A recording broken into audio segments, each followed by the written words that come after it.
The silent forest was a place of breathtaking beauty. Sunlight filtered through the canopy, painting the forest floor in dappled light. Trees stood tall and proud, their branches reaching towards the sky like long, slender arms. Yet an unsettling silence hung over the woods. No birds sang, no leaves rustled. There was no whisper of wind.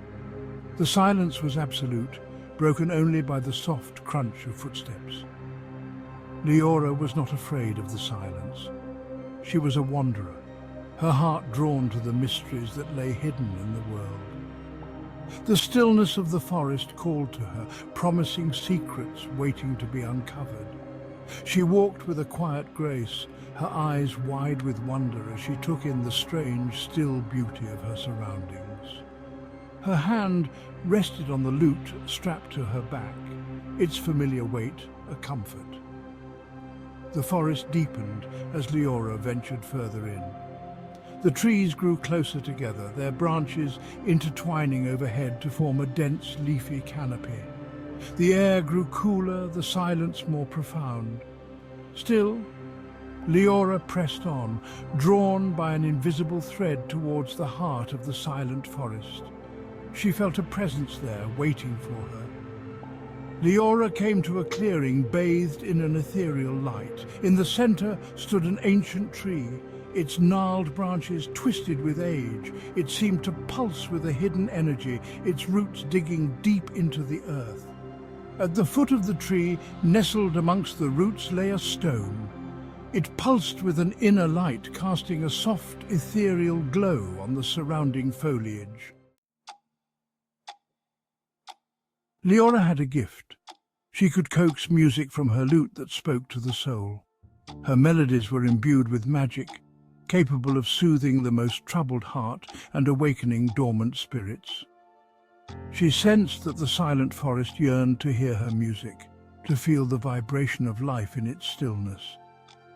As she drew closer to the ancient tree, Leora felt a shift in the silence. It wasn't the absence of sound, but a presence, a being holding its breath. She touched the glowing stone, its warmth spreading through her hand. When she looked up at the tree, she knew the forest was not empty, it was listening. Gently, Leora unslung her lute. Her fingers, calloused but nimble, found the familiar strings. She closed her eyes and let the silence flow through her. Then she began to play. The notes, clear and pure, broke the stillness. They danced through the silent trees, a cascade of sound in the stillness. The melody flowed from Leora's lute, weaving its way through the silent trees. It was a song of hope and longing, of the deep, abiding love for all living things. As she played, she felt the forest stir around her. The air seemed to vibrate, the silence no longer empty but expectant. Leora had always been drawn to places untouched by time, places where magic lingered in the air, waiting to be discovered. The silent forest, with its eerie stillness and ancient trees, called to her adventurous spirit. She knew that within its silent depths lay a mystery waiting to be unraveled. Her journey had been long and arduous. She had followed winding paths, each turn leading her deeper into the heart of the forest. The silence had been her only companion, a constant presence that both intrigued and unsettled her, but Leora was not afraid. She trusted her instincts, her heart leading her towards an unknown destination. As she walked, Leora noticed the strange stillness of the forest. There were no animals, no insects, not even the rustle of leaves in the wind. It was as if the forest itself was holding its breath, waiting for something to happen. The silence was unnerving, yet there was a strange beauty to it, a sense of peace that transcended the absence of sound. The discovery of the clearing and the glowing stone filled Leora with a sense of wonder. She had been led to this place for a reason. The stone pulsed with a gentle warmth, its light illuminating the ancient tree. Leora could feel a presence here, something old and powerful. It was time to uncover the secrets of the silent forest. Section 4. The Glowing Stone. The stone hummed with an energy that resonated deep within Leora's soul. It was smooth and cool to the touch, yet it emanated a warmth that spread through her hand and up her arm. She felt a connection to the stone, as if it held a secret it longed to share. As she looked closer, she saw that the stone was not just glowing, it was pulsing. With each pulse, the light grew brighter, illuminating the clearing with an otherworldly glow. Intrigued, Leora picked up the stone. It was surprisingly light, as if it were made of solidified moonlight. As she held it in her hand, the stone pulsed again, this time in sync with her own heartbeat. She felt a surge of energy flow through her, a tingling sensation that spread from her fingertips to the very core of her being. The forest around her seemed to hold its breath, the silence deepening as if in anticipation. As Leora continued to hold the stone, images flashed through her mind. She saw a vibrant forest filled with life and sound. Birds sang, animals played, and the wind rustled through the leaves, creating a symphony of nature. Then she saw a wave of silence wash over the land, extinguishing the sounds of life as it passed. The forest became still, the trees frozen in time, their branches reaching towards the sky like silent pleas for help. Leora realized that the stone was not just a source of light, it was a repository of memories. It held the history of the forest, the story of how the silent forest came to be. The stone had chosen her, drawn her to this place so that she could break the spell of silence and restore the forest to its former glory.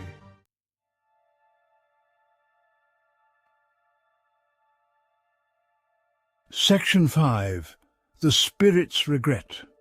From the heart of the ancient tree a voice spoke. It was soft and low, filled with a deep sorrow that resonated with the silence of the forest. The voice belonged to the spirit of the forest, a being as old as time itself. It had been the protector of the woods for centuries, but a moment of fear and despair had led it to make a grave mistake. The spirit recounted how a great evil had once threatened the forest. In a desperate attempt to protect its domain, the spirit had used its magic to silence the woods, believing that without sound, the evil would pass them by. The evil had indeed passed, but the forest had fallen silent. The birds no longer sang, the animals no longer played, and the wind no longer carried the scent of wildflowers. The spirit had regretted its actions ever since. It had tried to undo the spell, to bring back the sounds of life, but its magic had been used for silence, not for sound. The forest remained trapped in a perpetual hush, a testament to the spirit's well-intentioned but misguided actions. It had watched in despair as the years turned into decades, the silence becoming a heavy burden on its heart. The spirit had sensed Leora's arrival, her pure heart and her gift for music. It saw in her the hope it had long given up on. Leora's melody, filled with the love for all living things, was the key to breaking the spell of silence. The spirit had guided her to the glowing stone, knowing that it held the memories of the past and the potential for a brighter future. Section 6. Harmony Restored. As the last note faded, the silence shattered. Birdsong erupted from the trees, their voices a joyful chorus that filled the air. Small animals scurried through the undergrowth, their movements no longer silent but accompanied by the rustle of leaves and the snapping of twigs. A gentle breeze whispered through the trees, carrying with it the sweet scent of wildflowers. The forest was alive with sound once more. Leora watched in amazement as the forest awakened around her. The trees seemed to sway in time with the music, their branches reaching towards the sky as if in celebration. The glowing stone in her hand pulsed warmly, its light reflecting the joy that now filled the forest. The spirit of the forest, its voice filled with relief and gratitude, thanked Leora for breaking the spell of silence. The forest was no longer a place of eerie stillness, but a symphony of life. Birdsong mingled with the chatter of squirrels and the rustling of leaves, creating a harmonious melody that celebrated the return of sound. The air buzzed with the activity of insects, their tiny wings beating a rhythm that resonated through the trees. The forest had found its voice again, and it was a beautiful thing to hear. Leora realized that true peace did not lie in silence, but in the harmonious balance of all things. The forest needed both sound and silence, just as life needed both joy and sorrow. It was in the interplay of these opposing forces that true beauty was found. The silent forest was no more, but in its place was a vibrant and thriving ecosystem, a testament to the power of music and the importance of balance. Section 7. Guardian of Balance. The spirit of the forest, its form shimmering like sunlight through leaves, appeared before Leora. "You have given us back our voice," it whispered, its voice a gentle rustling of leaves. "You have shown us that true peace lies not in silence, but in harmony." The spirit explained that it was now bound to the forest, unable to leave until a new guardian was chosen. Leora felt a deep connection to the forest, a sense of belonging she had never experienced before. The trees whispered her name, the animals approached her without fear. She understood the delicate balance of the forest, the way each element, from the smallest insect to the tallest tree, played a vital role in maintaining its harmony. She knew then that her journey had led her to this moment. With a solemn nod, Leora accepted the responsibility. She vowed to protect the forest, to ensure that the balance between sound and silence was never again disrupted. She would be the guardian of the forest, its voice and its protector. The spirit, its purpose fulfilled, dissipated into motes of light, leaving behind a sense of peace and the faint scent of wildflowers. Leora stayed in the forest, her music weaving its magic through the trees. She taught the animals new songs, their voices blending with hers in a harmonious chorus. She spoke to the trees, her touch soothing their ancient souls. The forest thrived under her care, a testament to the power of balance and the enduring beauty of life's symphony. The silent forest was no more, replaced by a vibrant ecosystem filled with the music of life.